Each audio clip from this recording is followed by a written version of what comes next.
record on this. Recording in progress means we are officially live after a slight hiatus. It's been a little bit tough getting some schedules aligned, but Mike, I'm glad to see that we got you out tonight.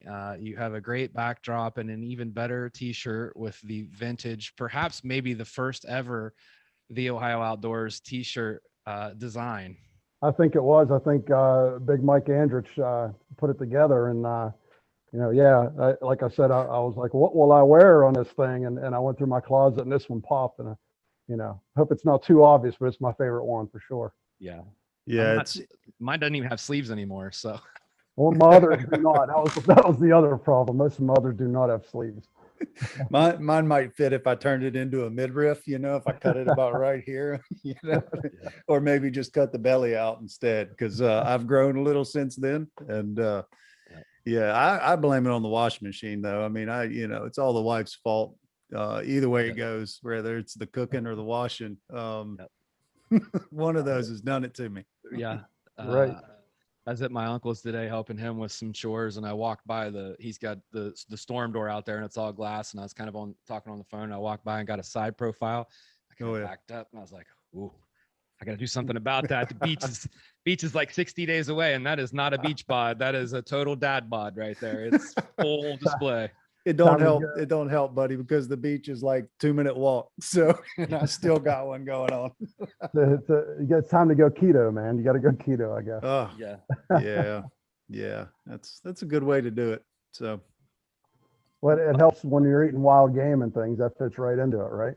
Yeah. Oh, absolutely. The way it's supposed to work. Joe's got the whole smorgasbord available to him right now. Yeah, pretty much. Starting to get into fishing. We've actually had a little bit of a problem here with the inshore fish, just due to the amount of rain that we've gotten. There's so much fresh water that's hitting the Mississippi Sound and right into the Gulf and coming down the river. All that rain you guys got 2-3 weeks ago. I don't know how long it takes to get down the Ohio and down the Mississippi, but it's all emptying into the Gulf, and it's just diluting the salt there. So it's pushing the smaller fish off, the shrimp off. It's pushing everything further offshore. So fishing's a little bit rough right now. Hopefully we dries out a little. I think we have rain forecast through Wednesday, so we'll see. I don't know, but we definitely got hammered with it up here in the last couple of weeks. Yeah. I just made that trip to Oklahoma, and it was rain all the way down, and then they had all day rain where games got wiped out, and then rain all the way back. So goodness, man. Yeah. That's a long drive. That's a long drive to sit in the rain. It was. Well, the weather was nice while we were there, but then we had one day where it was washed out. But yeah, it was well worth it though. Really cool event. So yeah. Mike, I'm really glad that we finally got you on here. There's a conversation I've been wanting to have with you there for a while, and that is, the ups and downs of where you've hunted. Years ago, you hunt a place that has a lot of pressure, and you got hit pretty hard by EHD. Right.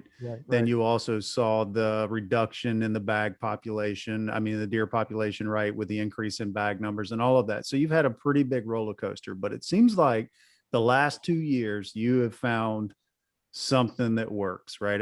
From the pictures you've gotten, from the shots on animals that you've gotten, you have found the formula or that honey hole or that one spot. And, really that's amazing to me. And that's one thing I really wanted to sit down and talk to you about personally. But yeah, man, we always have on the threads, about deer population stuff. And we've all been doing this a long time. And if you go back to the early 90s and all the way through the 90s, the deer population around here in just Jefferson County was amazing. I was dating my now wife, Kendra, way back then. So we used to go scout deer, and before our date. And so we'd be out checking out the fields, and honest to God, we'd be counting 60, 70 deer out in the fields at a time. I go to those same fields now, and I'm lucky if I see one deer out in those fields. And I don't know if it's, their food. I don't know what it is, but then we went through the EHD outbreak, and it was really thin here. I found a lot of dead deer that fall. And actually went out shed hunting as well. then like you said, the last couple of years, it's really bounced back. On a good note, the buck population, the quality of the bucks that I'm seeing seems to have really rebounded. There was a lot of nice bucks taken off of Mingo sportsman property, which is not very common because, like you said, with the pressure, it's almost like hunting public ground. Yep. Yeah. And in some ways, I mean, that can be worse, right? I mean, at least on public, there's a lot of public you can kind of get through. But, you know, when you were sharing like the member numbers and stuff there, it seems like there's a lot of guys that, you know. It seems everywhere I turn around, as soon as I get to a spot, I'm like, man, it's really, and there's a stand. Yeah. Or there's a camera, or there's a salt block or something. It's just, there's a lot of guys, a lot more bow hunters nowadays. Again, if you go back to the 90s and the early 2000s, I had that place to myself. And right. It's just the popularity. I kind of compare it to when Tiger Woods became famous in golf. All of a sudden, everybody's a golfer, you know, and everybody's, everybody's bow hunting now. Yeah. Yeah. But a lot of guys are trophy hunting. So, you know, the quality of the bucks, they're getting better. Well, in that place, you got to work hard if you want to get on good trophy bucks. They do have some nooks and crannies to get in. And one of the things I thought about today, thinking about your history on properties and watching it really evolve over, 30 plus years, is that habitat probably looks similar in some places, but it's probably drastically different in other places. So where big bucks wouldn't have been found 25 years ago, maybe that's a nook and a cranny where today it's thickened up over the last 2 decades. Yeah, no doubt. You know, you guys know the history of the hunting that I have had with my dad. And, if you go back to those spots back in the, 25 years ago, it was when it was freshly mined, freshly reclaimed, I should say.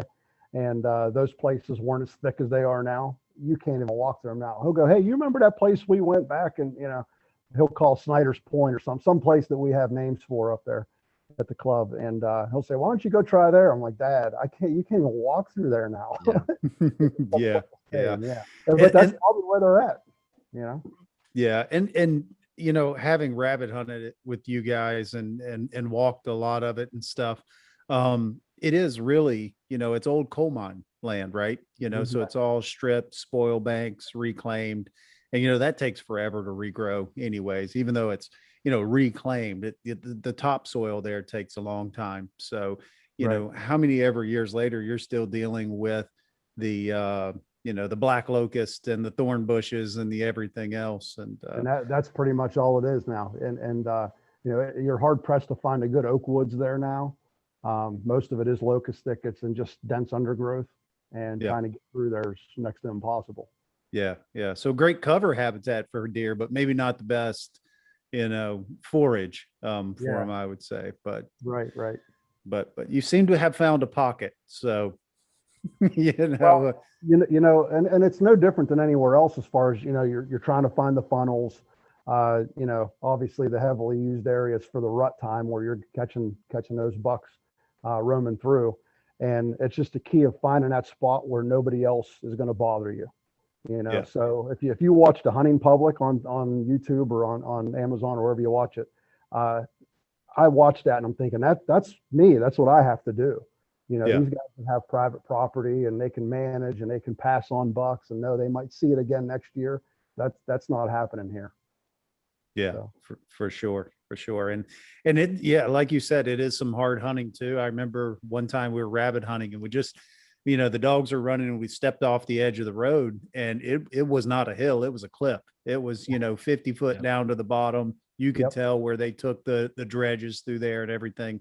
And there was a dog down in there somewhere, I assume. And, I'm standing there listening to him run a rabbit going, somebody bring the rifle, because you're not going to hit him with a shotgun, Well, that brings me to the doe topic.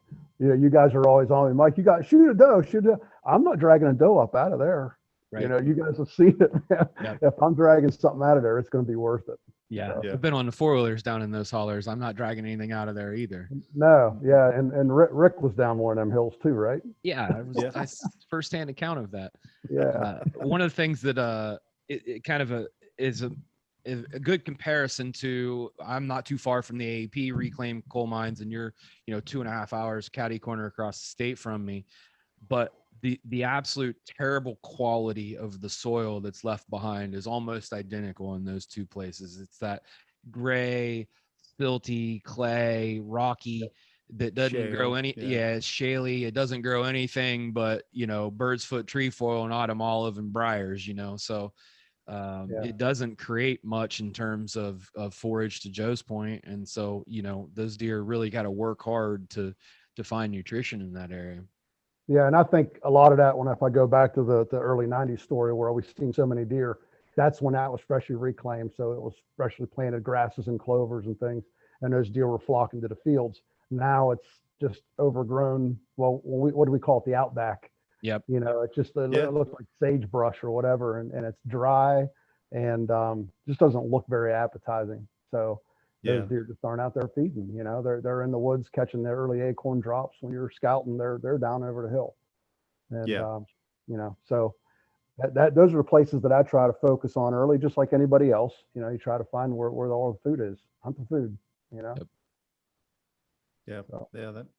That makes sense. And it really is a different place to hunt too. Having hunted AEP and having been all over Mingo, it's just not like it's a different pocket of habitat of Ohio that you don't get. In the northwestern part of Ohio, you have a lot of ag fields, crops, things like that. Down, where you're at, Jesse, a lot of big timber with some interspersed ag in there.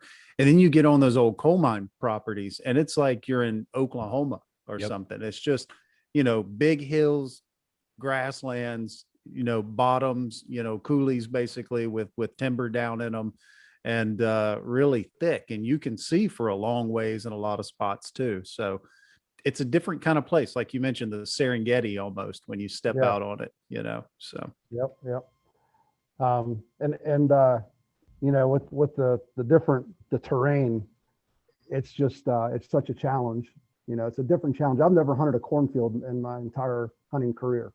I Yeah. don't know what it's like to hunt along a cornfield. Yeah. And I'll get on the live from the stand thread, and there's guys saying, I've seen 30 deer today. Some of them were 300 yards off, but I'm thinking Yeah. I'm seeing 30 yards if I'm lucky, and Right. if I see one deer, I'm lucky. Yeah. Mike's down in the bottom of them hollows like what's his name on the Predator movie, when he was up in the mud bank like this, Yes.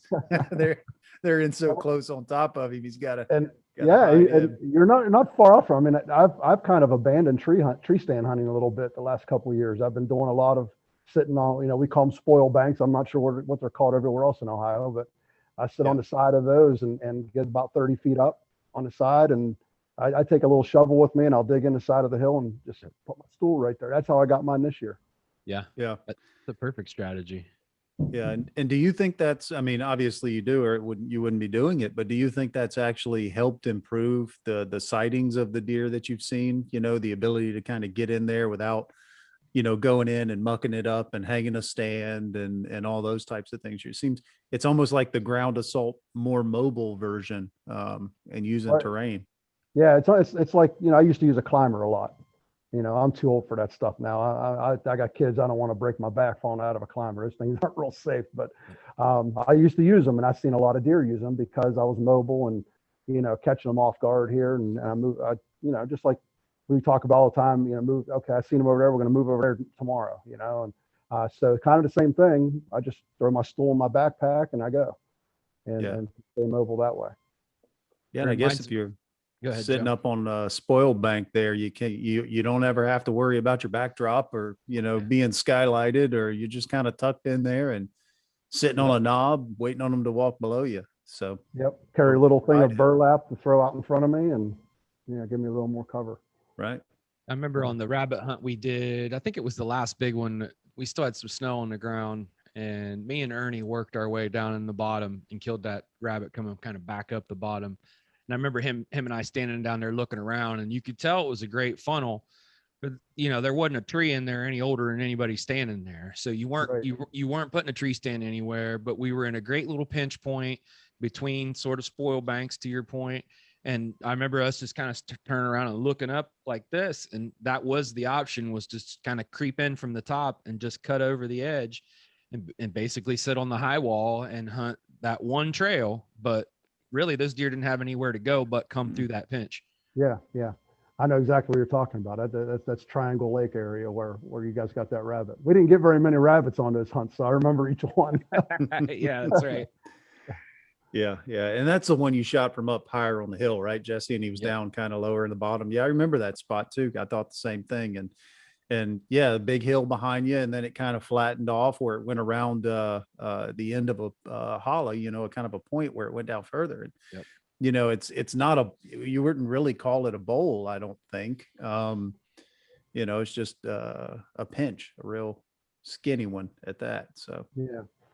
Mike, with your historical perspective on hunting in and around there, are there common genetic traits that you see pretty frequently in the deer? I mean, I can speak to here behind the house. I've been here for 25 years. We see a lot of sort of tight racked, gnarly deer. They all, you know, nothing gets real wide, doesn't get real tall. They all kind of seem in the same sort of gene pool. Do you see a lot of consistency in what you're hunting on an annual basis? You know, the one property, it's a private property that I hunted, which that deer right there, the one with the double split brow. On that property, you see a lot of those double split brows. You'll see some drops on there. At the club, there's a lot of low, wide, thin racks, and Yep. you know, so yeah, I would say that's a nutrition thing for sure. Right. You know, they don't put the mass on. Excuse me, they don't put the mass on. Don't get real high. You know, but for a while there, it's just a basket racks you'd see a lot of because guys were shooting anything they saw. Right. But Yeah. you know, that years ago, that trend has kind of gone away. I'm not knocking if you shoot what you want to shoot, you know, we're in it for the fun and, Yeah. you know, and the food. So Yeah. that was kind of the case back then where, you know, first if brown nose down and the bucks didn't really get a chance. But yeah, I'd say genetics, a lot of dark antlers also at the club. So I know it's been interesting following. I've known you for 15 years now, I think, and you know, being a part of watching your trail cam pics over the years, the EHD that hits you guys really well. And I've heard this, you know, I think we've all heard this, a couple of different scenarios from Iowa and other places in Ohio that have been hit with it before, but there does seem to be sort of a resurgence of big bucks in that 2-3 year time frame, you know, for whatever reason. You know, there's some theories about there's not many mouths at the table, that some of the older bucks are able, you know, if they do survive, there's that less competition. And so it gives them an opportunity to grow. What I've seen from your pictures in the last couple of years, it does seem like that, you know, despite the impact of the HD, quality of the herd and is still pretty good from a big buck standpoint. yeah, the numbers are still down. There's no doubt about that. But I think you could speak for that all around the state. But the quality of the antlers, I think there's a lot to be said that, like you said, less mouths to feed. There's more grub and more nutrition they're going to get better. The other thing would be, you know, Darwin's theory, right? Survival of the fittest. So, Right. so the best genetic bucks have survived. Yep. Yeah. Your buck this year was no slouch. I'm proud to have been an early recipient of the text messages of, oh my goodness, what just happened? That was a heck of a hunt. It was totally unexpected. I shared some pictures of a really big 8-point that I had gotten pictures of the previous, like January.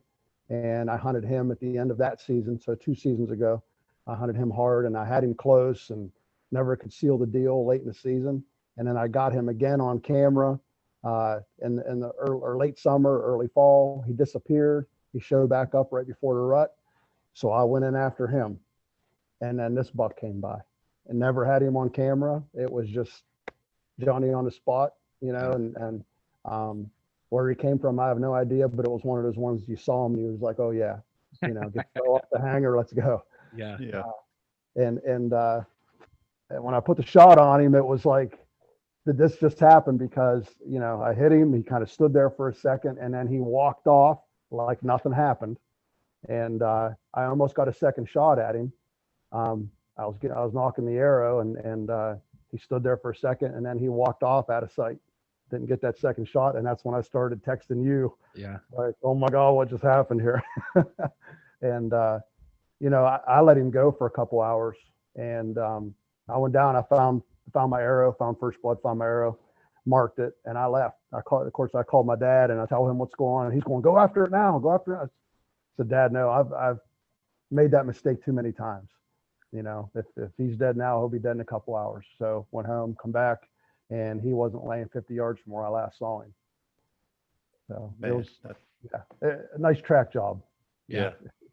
Yeah. That's what keeps you going up and down those hills and going out there all the time. So yeah, for sure. That's what it's all about. He ended up, you know, in my opinion, my best buck.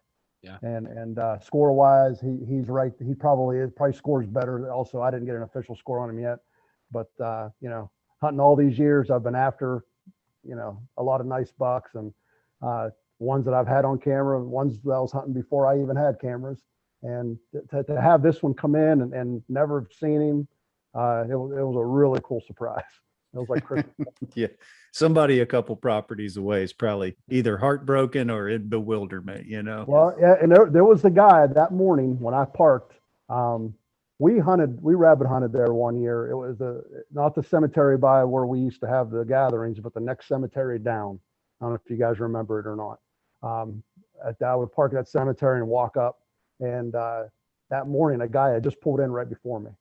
And I got out and I walked down to his truck and talked to him. And I said, hey, you know, where are you hunting at up there? And he told me, and I said, well, I'll probably be about 200 yards past you. And we actually walked up the road together, and he turned off to his stand and I kept going. So that deer very well could have come from him. Yeah. The wind was blowing from him to me. My theory is that buck came between us. He caught that guy's wind and made his way to me. Yeah. So that's kind of the way I figure it happened. And he had a couple doe and a small buck following behind him. So he wasn't tracking a doe, but I'm thinking that I benefited from hunter error. Yeah. Yeah. How long were you in the stand before that happened? Man, I got there. I don't go in the dark. I go in with a little bit. After I left that guy, I let it get a little bit daylight, and then I walked in. So I'd say it was probably about 7:30 when that buck come by, 8 o'clock, somewhere around there. Yeah. So not long. I wasn't sitting long. In fact, I had just, I was making some adjustments. I'm kind of looking around, put a chew in, and I look over, and there he is to my right walking in, and he's about 60 yards at that point and walking right towards me. So Yeah. I was fidgeting up there. You know, that's fascinating. One of the biggest deer that I shot to date was in Logan County, and very extremely similar story to that. We got there was another guy there, talked to him. Hey, where are you going to go? They said, we're going to go up here. They were kind of going to the west, which is where we were going to go. So we actually went down the road a little bit and came back up on the eastern side of the property, which was just basically around a hollow, right?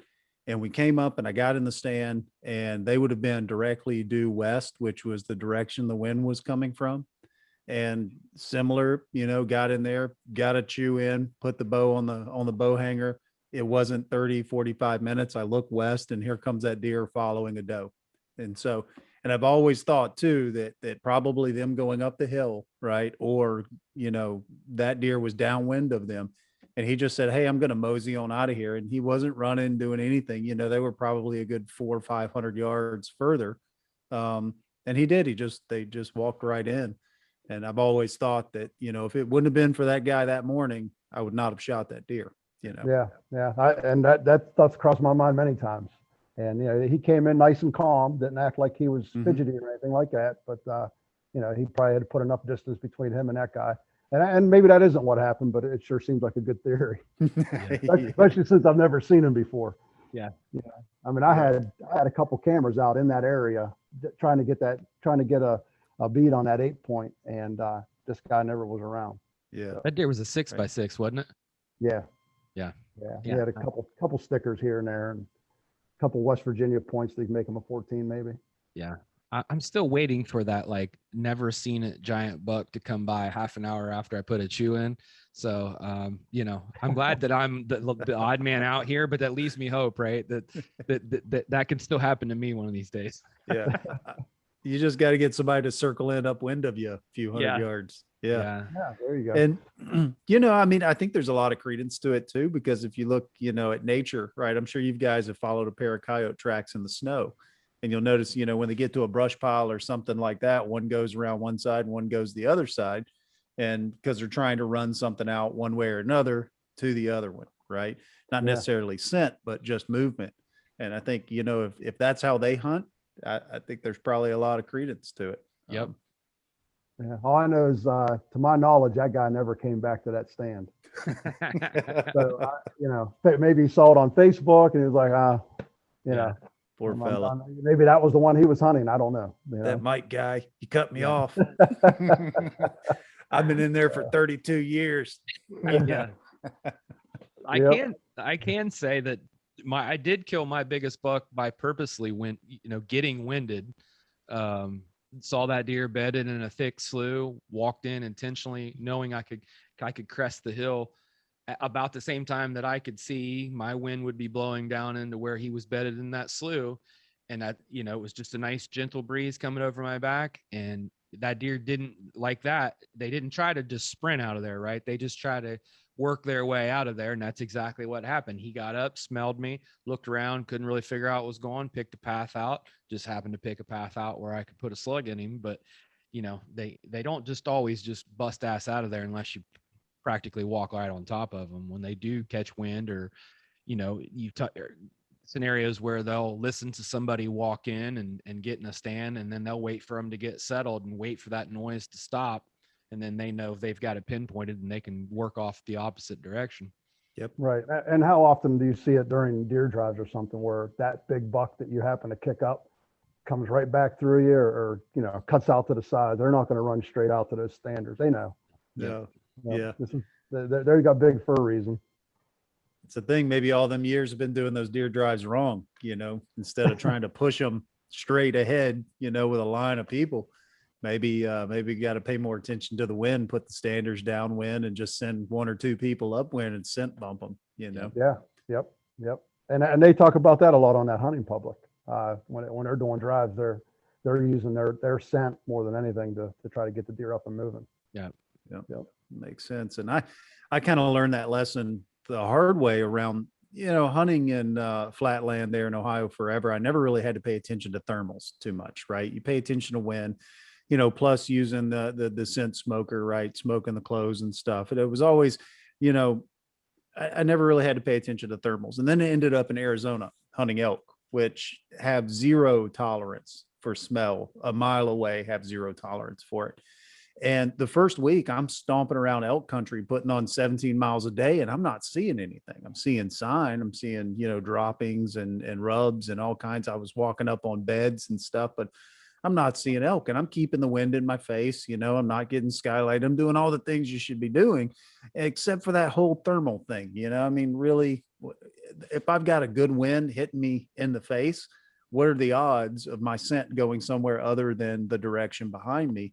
But then whenever, about 7 days in, I thought to myself, I got to be doing something wrong, right? I need to sit back and think about this. And then, I looked up when I got signal on top of a hill about thermals, and I started paying attention to them. And within a day, I started seeing elk. I started getting in closer to elk.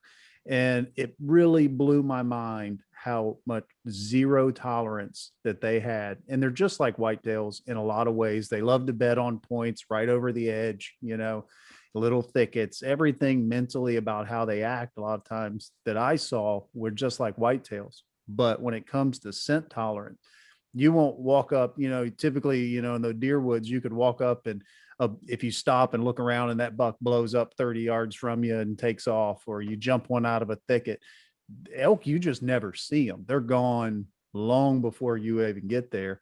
And so I really had to start paying attention to those, to thermals and how they interacted. So I imagine where you're at with those big hills and those really deep ravines and spoil banks, that probably plays a big part too. Yeah, I'm like you though. I never paid attention to thermals. Thank God for YouTube. You come across these videos of thermals. What are they talking about? And started researching that, and I'm thinking, man, that's my area. I mean, all areas, but heck, I taught science for years, and hot air rises, cold air sinks, and you're thinking, how did I not already know this? Right. Yeah. But yeah, I mean, it makes total sense, and I find myself playing the thermals now. And I got some of you guys saw out behind my house. You saw that big valley back there, and if I go out there in the mornings and it's foggy, and I can see, I can see that stuff just kind of running down the hills in the mornings, or the fog rising, depending on the wind, depending on the heat. And I watch that stuff, and then I just, a lot of times that's how I decide where I'm going to sit. Mhm. Yep. I know that, the juries would talk about hunt high in the morning, hunt low in the evenings. And, that's what they're trying to get you to key in on is the thermals. But I think there's a lot to it too. The nuances of each topographical feature on a piece of property, it does something different. I have two different stands that are 300 yards apart that are really meant to be morning stands with north winds. But because of certain terrain features right there, you won't get the same if you take the old what is it, the cattails, not the cattails, but milkweed, and you drop that really gives you the idea of not just what's happening within 20 yards of your stand, but what's happening at 50 and 60 and 75 yards if you can keep tabs on that. And I had a heck of a learning experience this year on one of those stands, hunting back-to-back days on a high pressure bluebird morning, and then the next day was sort of a damp, heavy, cooler morning. And even though the wind direction was basically the same and the speed was basically the same, on that high bluebird morning, you drop that milkweed and it was just sucking right up into the air. And it took almost 3.5 hours of warming up and getting the sun up over the hill the next day when it was damp and heavy, for it even just to start to stay even with me. But total difference in those two stands, or in that same stand, in two back-to-back days, just based on the atmospheric conditions, not the wind directions, not the time of day, but the just the heaviness of the air completely transformed what was happening to my thermals at that stand from one day to the next. Well, and there's always the big debate. If it's real windy, am I going to hunt today? 20-mile-an-hour winds or whatever, am I going to hunt? And then you always hear guys say, I killed my biggest buck on a really windy day. And I think, you get the high winds, that kind of eliminates the thermals a little bit. You can just worry about the wind direction and get in there and hunt that, but maybe use a spoil banks on them windy days, stay out of the tree. Yeah, that's right. Somebody posted a thread a couple years ago, I think it was, on radio collared deer, and it was a weather story study basically on these deer. And it wasn't just small ones. They had some really nice bucks out in the east. I think it was in Pennsylvania, that were radio collared, and they compared all the weather data. And it was fascinating to see that the bigger deer moved better on crappy days. It's almost like the old thing about duck hunting, right? If it's a nice day, hang it up. But if it's really crappy, miserable weather, those deer moved a lot more in the data in that study when it was raining, not a torrential downpour, but just a good rain. They were up on their feet and moving. Even a drizzle, they were up and moving more than on a nice dry, that cold, morning. But what was the most telling to me was the wind. It got up to about 15 mile an hour, and it said that they moved better, like 8 to 15 miles an hour. It wasn't until almost 19, 20 miles an hour, I believe, if I remember correctly, that the activity really dropped off. But on those real still mornings that are, that 3 mile, 4 mile an hour breeze that we all love because, our scent's not going to go far, they didn't like it, and they kind of hung up, And maybe that's that still morning where the thermals are rising and those bucks know I'm not catching some scent right now, so they just stay laying down, maybe, but those mornings, it's no wind, you can hear, those are, it just feels like it's perfect. But yeah.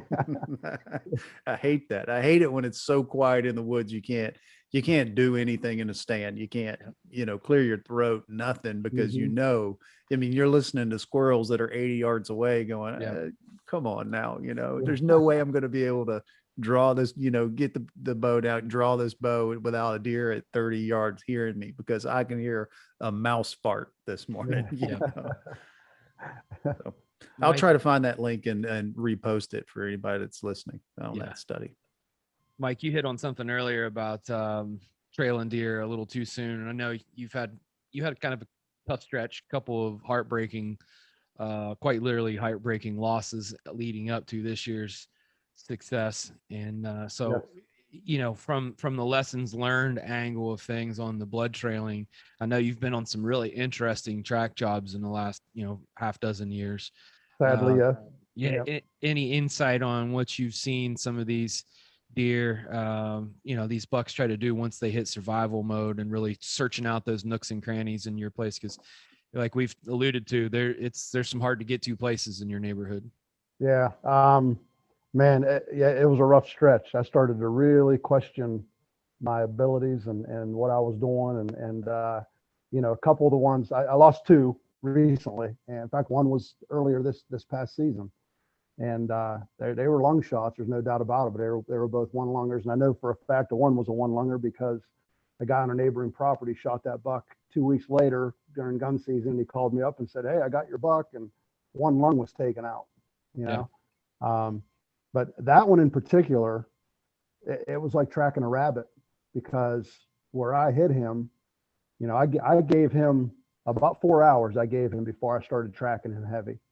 Went to first blood, same, you know, like everybody else does. Go to first blood, I mark it, and I got out. Waited about 4 hours. I hit him on a Saturday morning, so I had all day, and started tracking him, and he went down and made this big giant loop, and I'm talking probably 600 yards where he turned and he came all the way back to where we started, and the rest of that track I picked up the next day. And you know, I'm sending you guys pictures of the blood, and everybody's like, "That deer's dead." Yep. You know, and now obviously didn't find him, and that guy got him. And then this year, same spot, same situation, and I thought for sure that was a dead deer, and I just think I got on that one too soon. You know, there's different theories. If you think you one lunged one, you should push them right away and make them blow that out. And with a gun, maybe that's the case, but I don't think that's a realistic thing to do with a bow. And so I gave him same thing, probably about 4 or 5 hours, and I'm getting the pressure, you know, guys, not you guys, Dad telling me go after him. That's good blood. Go after him, you know. And my neighbor ended up going with me and trying to track him down, and we ran out of blood. I went back down the next day and couldn't find anything. So never saw that deer again. I hope he lived. But I got a sneaky suspicion it was another one lung job. And I know it's lighted Knox. I seen where it hit him. I mean, that thing, it was where it needed to be. But you know, the old when in doubt, back out, that, you know, that's what I did this year, and it paid off. And maybe that deer would have been dead when I walked right up there, but I wasn't taking that chance. He didn't go very far either way. No. And, you know, especially if, you know, obviously there's other factors. If you got rain coming, or if you hit him in the evening, which was the case for this year's first deer, you know, hit him in the evening. It's tough to leave him lay when you got a high coyote population and things like that. But sometimes you got to do what you got to do. And I'm definitely a firm believer now, and waiting it out. And I don't know if you guys know this or not, but the guy that had the dog that tracked Big Slam's dog, or Big Slam's deer a couple years ago, he came and helped me track that deer that the guy ended up shooting that was one lunged. He helped me track that deer. That dog just passed away. I don't know if you guys know that or not. Oh man, that's a good dog. It was a hell of a dog. But and a lot of guys on two knew of the guy and knew of that dog. But yeah, that was a sad thing, because that was Buck. He was a little long-haired Dotson. Yeah, a little Dotson.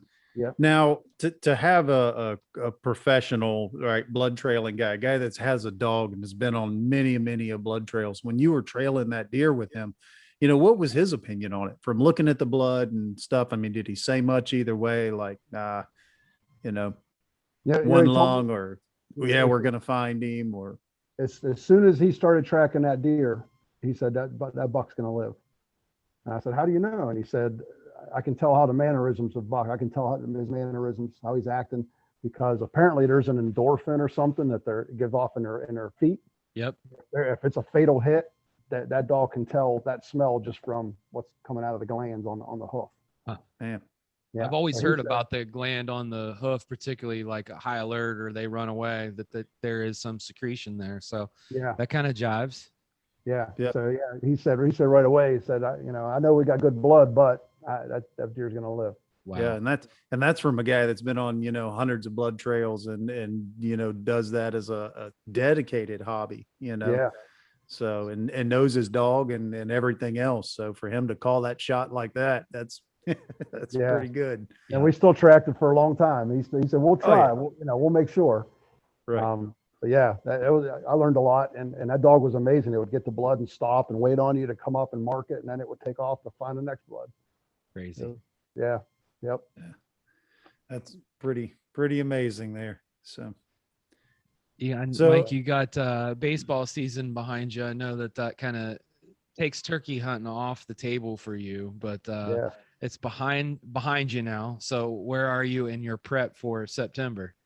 Well, as far as baseball season goes, last year, the only good thing that came out of COVID was when the season was canceled, I had all kinds of time to turkey hunt. So I got to go Yeah. out and knock some feathers off a couple tails with my arrows. And but yeah, this year I didn't get out once. We had a decent run in baseball and lost in the district finals. And then, but now, Clay's home for the summer, so I'll still go watch him play summer ball a little bit.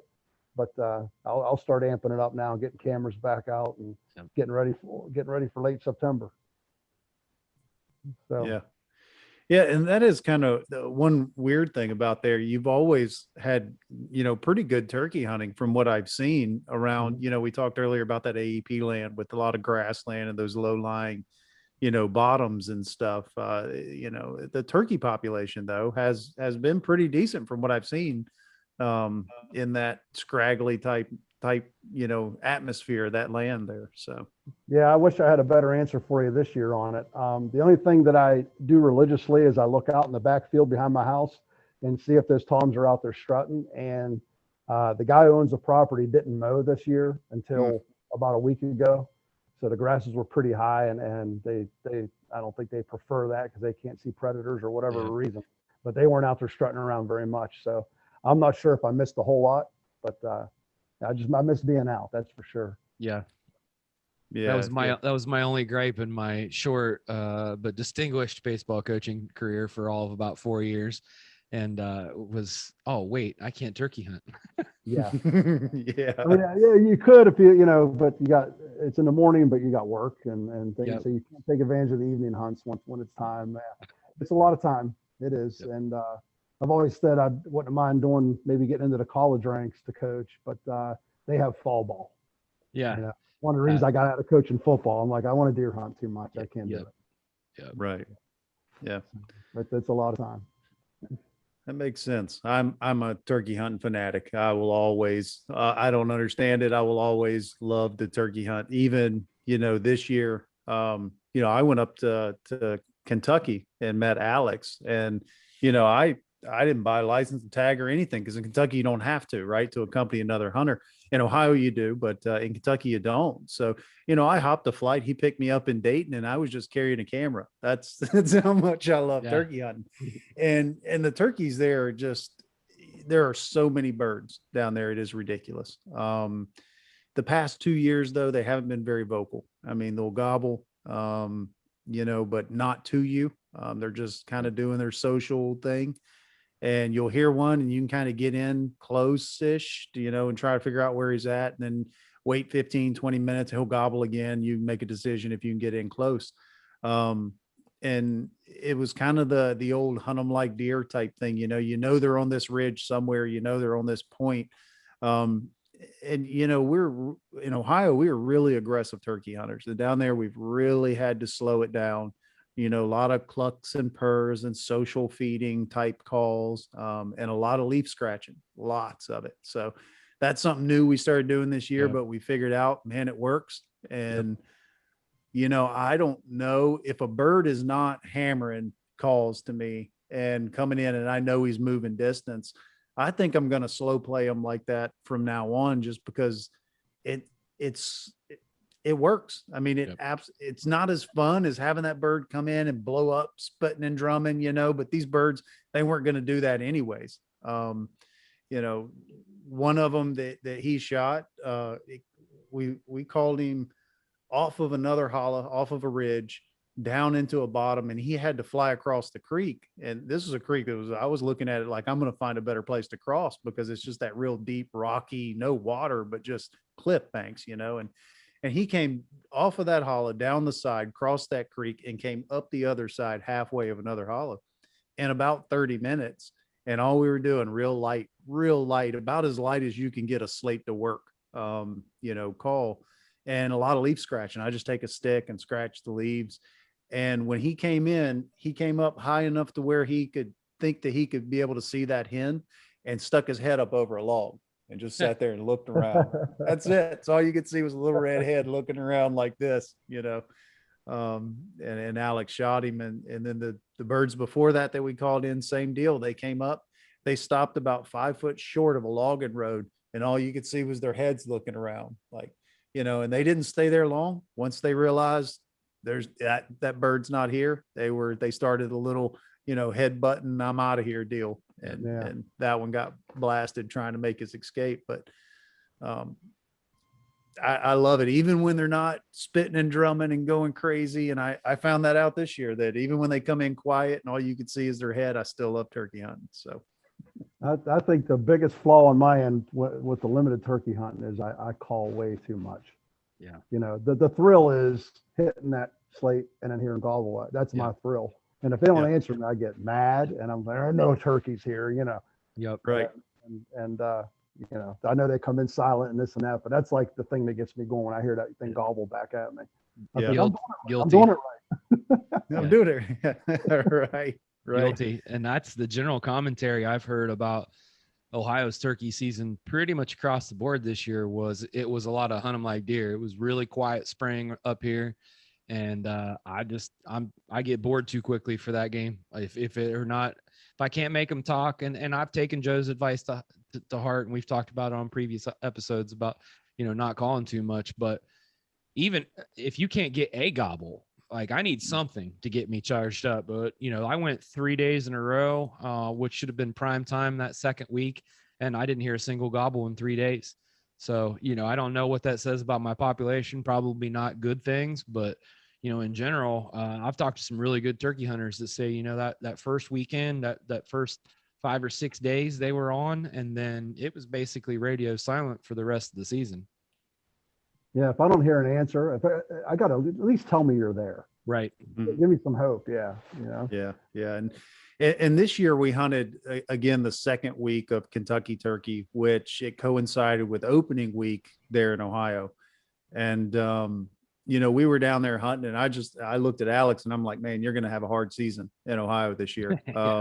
Because I'm looking at the greenery down here. I'm looking at how the birds are acting, and, they're well into everything. And to then think, okay, well, yeah, it's usually about a week difference. I've always kind of looked at it, even with mushrooms, right? You've got a week down in northern Kentucky, and then it's like the next week is southern Ohio, then the next week is central and, Ohio, and depending on northern Ohio, maybe a little later. But, I just looked at him and said, man, it's going to be hard for you, because down here, they're already really henned up. They're really quiet. They're not wanting to work. But, and come to think of it, I think the whole time we were there, we might have had one bird answer calls. The rest of them were all doing their thing. I mean, we hunted one morning, and then came back to the cabin and was going to cook breakfast, and I was having a septic problem. So I had a septic guy out at the house, and the only place I could get signal was in front of the cabin on the blacktop road. I'm out there on the phone with him, and across the road, a bird gobbles. And so I'm trying to hurry up, and about 10 minutes later, that bird gobbles again. I'm telling this guy, like, yeah, whatever, buddy, tell me what I owe you. I'll send you a check. All right. Text me your address type deal. Yeah. And I went, and Alex was heating up the grill, and I went around behind the cabin. I was like, get your gun, dude. There's a bird across the road gobbling. He's like, whoa, it's like 10:30, 10:45, something like that, And we cut a loop around them, and that's birdie shot that morning. And when we got over there, we tried to locate him, call to him, nothing. They didn't want to talk to us. We just stood in the woods until he gobbled, and then we closed the distance and started the purring and clucking and stuff. And scratching leaves and they came up the hill, but never answered us one time. So that's frustrating. Yeah, it Yes. is. Makes it boring. Well, Mike, I'm glad we got you on here. I'm getting the old running low on battery signal, so we're gonna have to send her on home. We're a long on stories, so we're gonna definitely have to do this again. Yeah, we definitely have more to talk about. There's plenty to talk about, so it'd be good to get you back on. I'm glad that you got the proper backdrop there. Jim Brown started out things pretty strong with the trophy room, but I think you might have just bumped it up a bar. So the notch has been set up, I think, just one click higher. Well, this isn't all. I need to do like a turn here. It was this or the music side of the bar. I don't know. Nah, we like that side of the bar. Yeah, that's good. And Mike, what's up with that one up there with no nose on it? Up there, right there. It fell. How did it fall, Mike? It was over. It was right behind the foosball table, and the boys were down here playing foosball, and one of them jumped up and they knocked it off.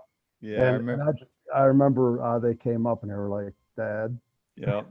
I remember the text. That's why I was giving you a little crap on it. But yeah. Yep. I didn't always well enough.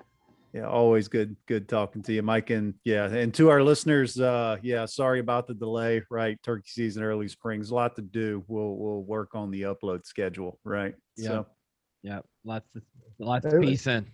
It wasn't easy getting the date set up either for this. A lot going on. Yep. So, well, we might be ambitious doing 2 a month anyways. Maybe one a month might be a little more optimistic. So we'll see how we piece it together. So for those of us that aren't following us already, please do. You can get the podcast on YouTube, all the major outlets. And you can follow us at theohiooutdoors.com. It's The Ohio Outdoors on Facebook and Instagram. And we appreciate everybody being here and listening to us. Thank y'all. All right. Thanks, everybody. Later, guys.